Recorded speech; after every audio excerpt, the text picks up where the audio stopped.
Happy birthday to you. And many more from Channel 4. She'll leave you. Wow, I feel like I'm shy and like. Well, yeah, what else do you do when people are saying happy birthday to you other than being like, Yeah, you're like, hi. I don't know if you guys saw the cake that I got on Friday. Oh man, it was the best. stunning. It was beautiful, yeah, like a princess cake, and we lit it, and it was just, thank you so much, GameOn Expo. It's been like the best birthday week ever.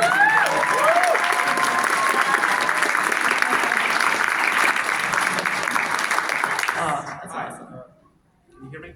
I can, yes. All right. So you said when you started found out your Zelda, you looked into the lore using books, and then I imagined the games later. It's a very complex lore for even Nintendo standards, I would imagine. Did you have to end up looking up YouTube videos and theories and all that stuff just to understand it? So, no, I mean, I did do a lot of that stuff, but I think one thing that's very important, I said, like, I do research, and part of my process as an actor who has a theater background is I go in, I do as much research as possible, you assimilate and digest as much of this as possible, and then you throw it away, because the most important thing is once you've got a sort of a base and an inner world going, the script that you have in front of you is the script that matters. It's the only script that matters. You cannot play the past. You have to play, in fact, the immediate needs of that character right off the page. It's a really important thing, and it's really easy to get lost in, you try to play every moment all at once and make something big, but the most poignant moments are the more detailed, precise moments where a character just needs this next thing in front of them, and they're being informed by directly what's here. So it was a lot of what the script was that was given to me at the time in the end, and then the direction in the room and what they needed and what the team felt like was the direction that they wanted to go in, which is decided oftentimes in the group, in the room, on the floor. So you can give them different versions, and the stronger the choice, the better. But from that, they might say, we need you to do it the opposite way right now. So then you have to be able to adjust. And if you have an inner world going, you can do that pretty easily because you've done the research, but you can't get stuck in the research. So it's that fine line. So yeah, I did do that stuff, but like, in the end, like, you just have to trust the director and the people in the room and the fact that you understand stakes of a character in general, sort of like on the floor. Yeah. Cheers.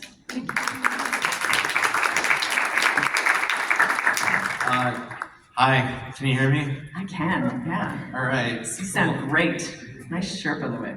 Oh yeah, thanks. I Awesome cosplay. bought this at New York. From New York? Oh. Yeah, the Nintendo store. Oh. Okay. Yeah. So my question is a bit silly, but There are no silly questions in this room. Maybe there are, but I haven't encountered one.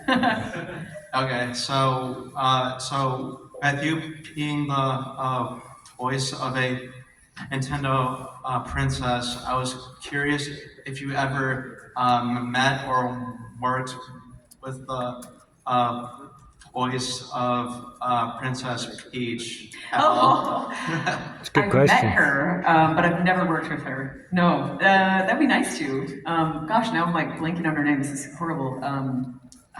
Do you remember her name? You guys, who's Princess Peach, the voice actor? Samantha, thank you. Yeah. She is a delightful person. We've done panels together. We've done, Nintendo panels at different Comic-Cons and things like that. But no, it's yet to be done, and hopefully could be done, that we would work together in any iteration, Nintendo or not.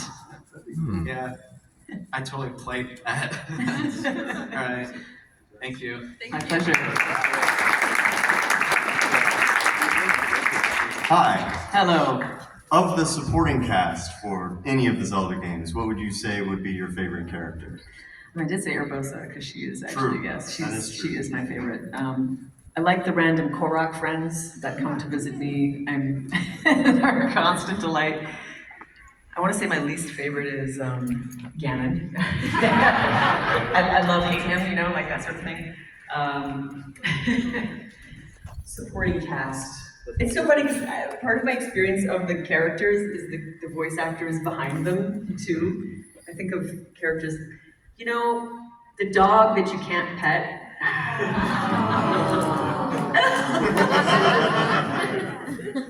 He's my friend, and I wish I really like to root as well. Hello, I got another one, but even though it's a favorite question, but it's already been taken, but even though I know your favorite was Zelda, but even though for the franchise forever, but who do you prefer as a great character, like playable, helpful favorite character? Either Link or Zelda? You mean just as a character? Yeah, like, who do you prefer? Either Link, the hero of Hyrule, or Princess Zelda herself? I wish there was more of Princess Zelda, but that's, I mean, how would I not think that? I mean, I prefer Zelda, honestly. I mean, I realize he played as Link and he's awesome, but yeah, I like the complexity of Zelda.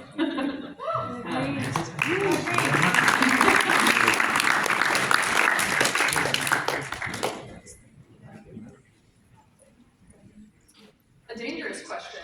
Any ideas about the next Zelda game? Ooh. It is dangerous, except that I was going to say it's dangerous to go alone, and you're going to. Yeah. I have no idea. No idea, really, truly. That's about as boring and as accurate as an answer as I can give. You'll have to be patient. Like the rest of us, I know. Can we give a big boo? Boo! I wish we knew. I know that. But we love them when they come out. Yay. They have to take less time. No, more time's better game. Yeah, more time is a better game. Yeah. You're already feeling already. You're like, oh yes. The stuff that they are accomplishing within the At least engines 2 of their years. games are At least 2 like, years. yeah, it's outrageous. Yeah. Miss Summersett, if you had any advice for anybody that wanted to break out into voice acting, what was the largest obstacle that you overcame to be able to get where you are now? That's a really great question. I think being extremely hard on myself when I was younger is something that if I could go back and look at a younger version of my acting self, and there's so much uncertainty and unknowns when you're training in anything. You kind of don't know what kind of skill set you're actually gathering. You have to just have just trust that it's going to get you somewhere. I would trust that more, and the rejection that you get from auditions can be very tough, and that's just ongoing throughout your career. So I think the biggest obstacles I've experienced are just the amount of rejection and sort of unknown about what it means to develop skills and actually infuse joy into your work without being so hard on yourself all the time. Weirdly, it's so challenging. And also separating the work from your personal life, like the rituals that you need to get into the work and out of the work, and deciding, there's a musculature about it. It's important to develop that in the same way that it's important to develop the skills of actually doing a character. It's important to know how to release that stuff and leave it behind, leave it at the door, so that you're not beating yourself up or twisting it in your mind, especially if you're playing really tricky characters that are very dark, stuff like that. I myself do cosplay, and I feel that when I put on my costume, I am absolutely that character until the costume comes off. There is nothing of my personality left. I mean, I'm still me, but I'm thinking along the lines of how my character is. And when that costume goes off, those thoughts go out the door. That's amazing. So you have a really strong kind of ritual around putting it.